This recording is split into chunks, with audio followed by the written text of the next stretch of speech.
માળિયાહાટીના સરકારી હોસ્પિટલમાં fire safety અંગે મોક ડ્રીલ અને ડેમોન્સ્ટ્રેશન યોજાતા લોકોમાં કુતૂહલ જાગ્યું હતું.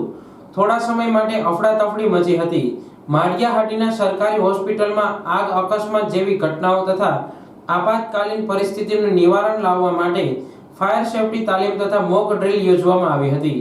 આ મોક ડ્રીલમાં ફાયર વિભાગના કર્મચારીઓ દ્વારા આગના પ્રકાર તેમજ આગ લાગીએ ક્યાં ક્યાં જરૂરી પગલાં લઈ શકાય, ઉપરાંત આગ પર કાબુ મેળવવા અગ્નિશામક યંત્રનો ઉપયોગ તેમજ ફાયર હાઇડ્રન્ટ સિસ્ટમનો ઉપયોગ અંગે લાઈવ ડેમો આપી વિસ્તૃત માહિતી આપવામાં આવી હતી.